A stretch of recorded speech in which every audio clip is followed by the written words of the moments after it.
స్వరము. పితా పుత్ర పవిత్రాత్మ నామమున ఆమేన్. ప్రభు మీతో ఉందురుగాక, మీ ఆత్మతోనూ ఉందురుగాక. పునీత యోహాను గారు రాసిన సువిశేషంలోని భాగము. ప్రభువా మీకు మహిమ కలుగునుగాక.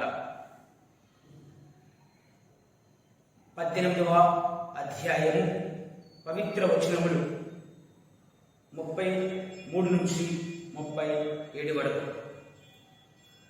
పిలాతు మరలా మందిరంలోనికి వెళ్ళి యేసును పిలిపించి, నీవు యూదుల రాజువా అని అడిగింది. నీవే స్వయముగా ఈ మాట అనుచున్నావా, లేక ఇతరులు నన్ను గురించి నీతో ఇది చెప్పిరా అని యేసు తిరిగి ప్రశ్న వేశాను. అందుకు పిలాతు, నేను యూదుడినని అనుకునిచున్నావా? నీ ప్రజలు ప్రధానార్చకులే నిన్ను నా చేతికి అప్పగించితని. నీవు ఏమి చేసితివి అని అడిగాను. నా రాజ్యము ఈ లోక సంబంధమైనది కాదు. నా రాజ్యము ఈ లోకమునకు చెందినదైనచో నేను యూదుల చేతులలో పడకుండా నా అనుచరులు నా పక్షమున పోరాడేవారు. కానీ నా రాజ్యము ఈ లోక సంబంధమైనది కాదు అని యేసు సమాధానమిచ్చెను. అందుకు పిలాతు, అట్లయినా నీవు రాజువా అని అడిగాను. నేను రాజునని నీవే చెప్పుచున్నావు. నేను సత్యమునకు సాక్ష్యమిచ్చుటకు జన్మించితిని. దీని కొరకే ఈ లోకమునకు వచ్చితిని. సత్య సంబంధులందరూ నా మాటను ఆలకింతురు అని ప్రత్యుత్తరం ఇచ్చెను. ఇది జీవముచ్చు ప్రభుని సువిశేషము. ప్రభువా మీకు స్తుతి కలుగునుగాక.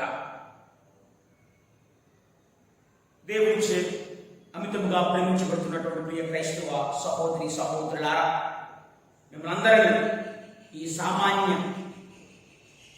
కాలపు 34వ ఆదివారము, అదేవిధముగా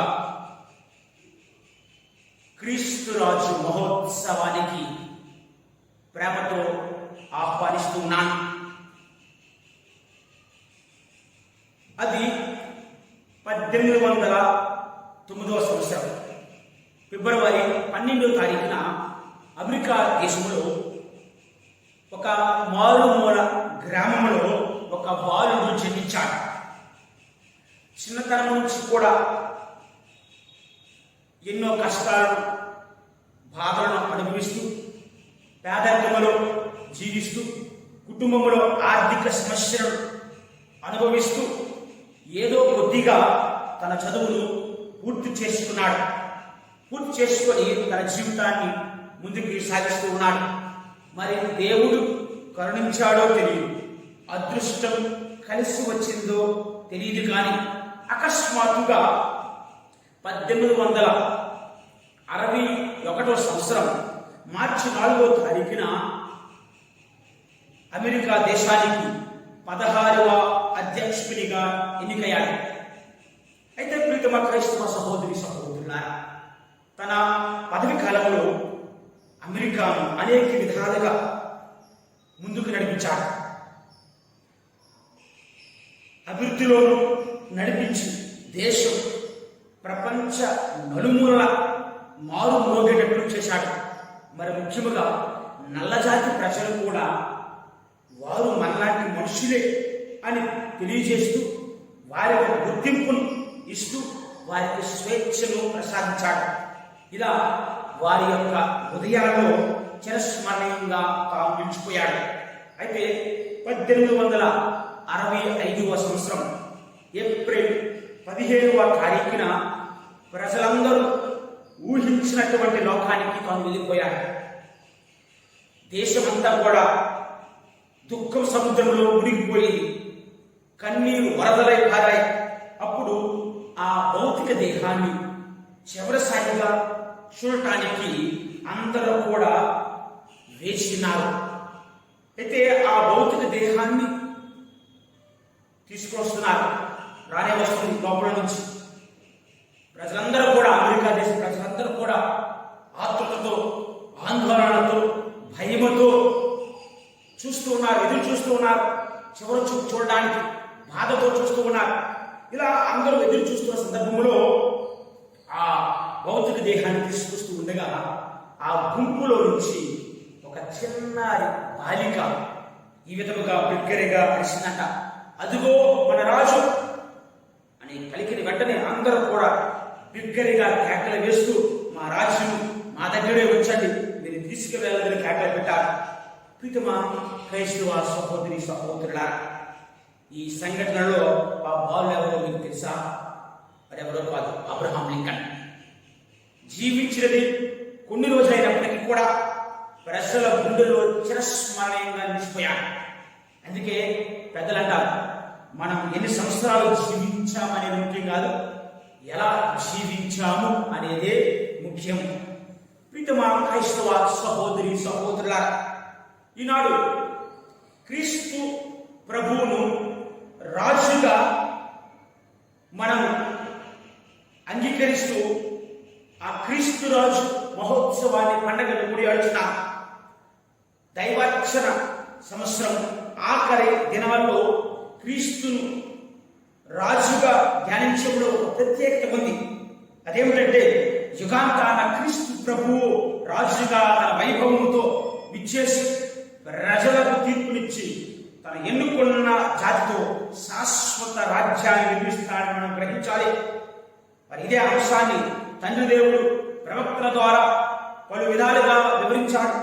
మరియు పవిత్ర గ్రంథం కూడా ఈ అంశంపై ప్రతిధ్వనిస్తూ ఉన్నది. నూతన వేద ప్రారంభంలోనే దేవదూత మరియ తల్లి దగ్గరికి వచ్చి ఈ విధముగా అంటుంది, క్రీస్తు ప్రభువును రాజుగా తెలియజేసింది. లూకా శుభవార్తలు మనం చూసినట్లయితే, ప్రీతమా క్రైస్తవ సహోదరి సహోదరులారా, 1వ అధ్యాయం 31 నుంచి 33 వరకు వచనాల్లో ఈ విధముగా ఉంది. ఇదిగో నీవు గర్భము ధరించి కుమారుని కనిదెవు, ఆ శిశువునకు యేసు అని పేరు పెట్టెము. ఆయన మహనీయుడై మహోన్నతుని కుమారుడని పిలువబడను. ప్రభువుకు దేవుడు తండ్రి అయిన దావీదు సింహాసనమును ఆయనకు ఇచ్చెను. ఆయన సర్వదా యాకోబు వంశీయులను పరిపాలించెను. ఆయన రాజ్యమునకు అంతమే ఉండదు.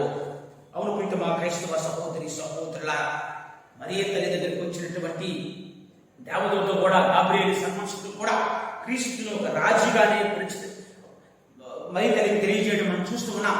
మరి నూతన గ్రంథ ఆరంభము నుండి చివరి వరకు, ఆరంభము నుండి అంతిమ వరకు క్రీస్తును ఒక రాజుగానే వర్ణించడం మనం చూస్తున్నాం. ఈరోజు సువిశేష పట్టణంలో కూడా చూసినట్లయితే పిలాతు క్రీస్తుని ఎదుగలుగుతున్నాడు, నీవు యూదుల రాజువా అని ప్రశ్నించినప్పుడు క్రీస్తు సమాధానం ఇస్తూ తన రాజ్యము ఎట్టిదో తెలియజేస్తాడు. యోహాను సువార్త 18వ అధ్యాయం పవిత్ర వచనములు 36 నుంచి 37 వరకు చూస్తే, నా రాజ్యము ఈ లోక సంబంధమైనది కాదు, నా రాజ్యము ఈ లోకమునకు చెందినదైనచో నేను యూదుల చేతుల్లో పడకుండా నా అనుచరులు నా పక్షమున పోరాడేవారు, కానీ నా రాజ్యము ఈ లోక సంబంధమైనది కాదు అని యేసు సమాధానమిచ్చాను. అందుకు పిలాతు, అట్లయినా నీవు రాజువా అని అడిగాను. నేను రాజునని నీవే చెప్పుచున్నావు. నేను సత్యమునకు సాక్ష్యం ఇచ్చి జన్మించితిని, దీని కొరకే ఈ లోకమునకు వచ్చితిని. సత్య సంబంధులందరూ నా మాటను ఆలకింతురు అని ప్రత్యుత్తరం ఇచ్చాను. ప్రీతమా క్రైస్తవ సహోదరి సహోదరులారా, క్రీస్తు ప్రభు తాను ఎవరో అని సమాధానం ఇస్తూ క్రీస్తు ప్రభుని చివరి క్షణాల్లో బాధల్లో అవమానాలతో సైతానుకు లొంగిపోయేటట్టు మనం చూస్తున్నాం.